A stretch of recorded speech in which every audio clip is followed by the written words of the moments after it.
Russian market will open for India. जैसा कि हम सभी को पता है कि हमारे देश इंडिया ना एक डेवलपिंग कंट्री है और हमारे साथ बहुत ही सारे देशों का एक्सपोर्ट इंपोर्ट चलता ही रहता है। लेकिन इंडिया के साथ जो रशिया का ट्रेड होता है ना, वहाँ पे बहुत ज़्यादा हमें नुकसान होता है, हमें घाटा होता है, क्योंकि हम ना रशिया से बहुत ज़्यादा इंपोर्ट करते हैं और रशिया हमें बहुत ज़्यादा एक्सपोर्ट करता है, लेकिन हम रशिया को उतना ज़्यादा एक्सपोर्ट नहीं कर पाते। लेकिन अभी वो दिन दूर नहीं जब इंडिया भी रशिया को बहुत ज़्यादा एक्सपोर्ट करने वाला है। तो सब कुछ मिला के हम डिस्कस करेंगे आज के इस वीडियो में। So hello guys, welcome to our channel chart decoder, and if you are new to our channel then subscribe now for more such interesting content, क्योंकि हम geopolitics, economics, stock market and Indian affairs के ऊपर videos लाते ही रहते हैं। तो चलिए शुरू करते हैं। जैसा कि आप सभी को पता है कि हम हमारे चैनल पे जो भी न्यूज़ एनालिसिस करते हैं और कवर करते हैं, उसके लिए ना हम ऑथेंटिक न्यूज़ सोर्स यूज़ करते हैं। और आप यहाँ पे ये देख सकते हैं, ये ब्लूमबर्ग का एक न्यूज़ आर्टिकल है जहाँ पे ये क्लियरली मेंशन्ड है कि Russia's rupee trap is adding to $147 billion hold abroad. मतलब अभी क्या हुआ है ना, हम जो इतना सारा तेल परचेस करते हैं रशिया से, इतना सारा क्रूड ऑयल परचेस करते हैं रशिया से, उसके लिए ना हम पेमेंट करते हैं रूपी में। तो जब रशिया से हमने इतना सारा तेल परचेस कर लिया तो रशिया के पास भी बहुत सारा रूपी इकट्ठा हो गया। तो आप समझ सकते हैं उस रूपी का अभी रशिया कुछ लाभ नहीं उठा पा रहा है और उस रूपी को रशिया अभी यूज़ नहीं कर पा रहा है, क्योंकि रूपी रूबल में जो ट्रेड है ना वो उतना ज़्यादा तो सक्सेस अभी तक नहीं हुआ है। तो अभी ये रशिया के लिए एक बहुत ही चिंता वाली बात है कि रशिया उस रूपी का करे क्या। और रशिया इंडिया को ये भी बोल रहा था कि अभी इंडिया युआन में और जो यूरोपियन करेंसी है उसमें बिजनेस करे, लेकिन इंडिया तो वो नहीं करने वाला, इंडिया तो रूपी में ही ट्रेड करेगा। तो आप समझ सकते हैं कि अभी रशिया का हालत क्या है, कि अभी रशिया के पास इतना सारा पैसा रहने के बावजूद रशिया उसको अभी यूज़ नहीं कर पा रहा। सिर्फ और सिर्फ फॉरेन न्यूज़ पोर्टल्स ही नहीं, उसके साथ जो हमारे इंडियन मीडिया हाउसेस है वो भी इस वाले न्यूज़ को बहुत एक्सटेंसिवली कवर कर रहा है। आप यहाँ पे देख सकते हैं, ये द टाइम्स ऑफ इंडिया का एक न्यूज़ आर्टिकल है और यहाँ पे ये क्लियरली मेंशन्ड है, Russia's rupee trap is adding to $147 billion hold abroad. उसी के बाद आप यहाँ पे देख सकते हैं, ये WION का एक न्यूज़ आर्टिकल है और यहाँ पे भी ये क्लियरली मेंशन्ड है कि Russia does not know what to do with $147 billion in rupees it has amazed. मतलब अभी रशिया को पता नहीं है इतने सारे पैसे का वो क्या करे, कैसे इसको यूज़ करे। मतलब ये $147 बिलियन जो कि रूपी में अभी रशिया के पास है, उससे रशिया को क्या करना है वो रशिया को पता नहीं है। और अभी यहाँ पे क्या हो रहा है कि जब रशिया यूक्रेन वॉर हुआ ना, तभी उसके चलते यूएस ने जब रशिया के ऊपर इतना सारा सैंक्शंस लगा दिया, बैन्स लगा दिया, जब यूरोपियन यूनियन रशिया के ऊपर सैंक्शंस लगा दिया, तो उसके चलते तो वर्ल्ड के साथ रशिया उतना ज़्यादा बिजनेस नहीं कर पा रहा। और रशिया के पास अभी ऑप्शन है दो, एक है इंडिया और दूसरा है चाइना, और दोनों ही है ग्रोइंग इकोनॉमी, डेवलपिंग इकोनॉमी। तो उसके चलते अभी रशिया को इंडिया के साथ ट्रेड करना ही है, क्योंकि जब इंडिया रशिया से इतना ज़्यादा तेल खरीद रहा है ना, तो उससे तो रशियन इकोनॉमी को भी बूस्ट मिल रहा है। तो उसके चलते रशिया ये भी नहीं खुल के बोल सकता कि हम आपके साथ ट्रेड नहीं करेंगे, इंडिया को ये नहीं बोल सकता। तो अभी रशिया के साथ इंडिया का रूपी में ट्रेड तो होगा ही, और इंडिया रूपी में ही रशिया को पेमेंट करेगा।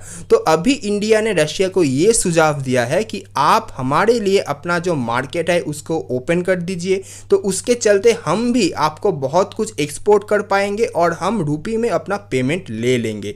तो यही है सारा का सारा प्रॉब्लम। तो अभी इसके ऊपर और भी एक्सटेंसिवली हम आगे डिस्कस करेंगे। और अभी आप यहाँ पे देख सकते हैं, ये ब्लूमबर्ग के तरफ से ना एक चार्ट पब्लिश किया गया था और जहाँ पे ये क्लियरली मेंशन्ड है, Russian export to India surged amid sanctions. मतलब जब रशिया यूक्रेन वॉर शुरू हुआ था ना, तब यूएस ने और वेस्टर्न कंट्रीज़ ने रशिया के ऊपर सारे के सारे सैंक्शंस और बैन्स लगा दिया। तो उसके चलते रशिया तो वर्ल्ड के साथ बिजनेस तब नहीं कर पा रहा था, लेकिन इंडिया उस टाइम रशिया से बहुत भारी मात्रा पे क्रूड ऑयल परचेस कर रहा था। तो उसके चलते तो रशियन इकोनॉमी को बहुत ज़्यादा बूस्ट मिला था। तो उसको ही आप इस वाले चार्ट में देख सकते हैं कि 2018 में इंडिया के साथ रशिया का कितना ज़्यादा बिजनेस होता था और 2023 में अभी क्या हो रहा है। और ये 2022 में जब रशिया यूक्रेन वॉर शुरू हो गया ना, उसके चलते ये वाला इतना बड़ा जंप हमें देखने को मिला है। जब से इंडिया और रशिया के बीच में जो ट्रेड हुआ है वहाँ पे इतना ज़्यादा इंक्रीज हमें देखने को मिला है। लेकिन यहाँ पे जो नेगेटिव पॉइंट है वो है कि हम रशिया से ना बहुत ज़्यादा खरीदते हैं, मतलब हम रशिया से बहुत ज़्यादा इंपोर्ट करवाते हैं, लेकिन हम रशिया को उतना ज़्यादा एक्सपोर्ट नहीं कर पाते हैं। तो शायद अभी रशिया हमारे लिए अपना मार्केट को ओपन कर दे और उसी के चलते रशिया के पास भी जो अभी 147 बिलियन डॉलर जो कि रुपी में अभी पड़ा हुआ है उसको भी रशिया अभी यूज़ कर पाएगा। तो आप समझ सकते हैं कि अभी ये पॉइंट है क्या। तो अभी इस वाले न्यूज़ को ना हम थोड़ा सा और एलाबोरेट फैशन में एनालिसिस करने की कोशिश करते हैं। तो आप यहाँ पे देख सकते हैं कि India has emerged as one of the top buyers of Russian oil after Moscow invaded Ukraine. Historically, allies the two countries are settling a greater share of the trade in national currencies after Russia was cut of from the US dollar dominated global payment systems. मतलब जब US ने Russia के ऊपर बहुत सारा sanctions लगा दिया ना, तब से इंडिया के साथ रशिया का रुपी रूबल ट्रेड शुरू हो गया था। Though it seems like a win win situation for everybody, there is a problem, Russia does not know how to reap the benefits of this trade. और उसी के बाद Moscow is currently accumulating $1 billion in rupee assets each month that remain stranded outside the country primarily due to the lopsided trade relationship, a Bloomberg report has claimed। मतलब अभी तो ये हमें पता चला है ब्लूमबर्ग रिपोर्ट की तरफ से। और उसी के बाद आप यहाँ पे और भी देख सकते हैं, every quarter the trade imbalance is likely to generate the equivalent of $2 billion to $3 billion that Russia can't use. मतलब रशिया इसको अभी यूज नहीं कर पा रहा है। Over the course of 2022 the amount would have added to an estimated $147 billion. मतलब अभी आप समझ सकते हैं अभी 2022 के बाद ये वाला अमाउंट होके निकला है $147 बिलियन, जो कि एक बहुत बड़ा अमाउंट होता है और वो अभी रशिया यूज़ नहीं कर पा रहा। रशिया के पास सिर्फ और सिर्फ ये पैसा पड़ा हुआ है। तो अभी इंडिया के तरफ से रशिया को एक प्रपोजल दिया गया है जो कि रशिया का प्रॉब्लम एकदम से सॉल्व कर सकता है।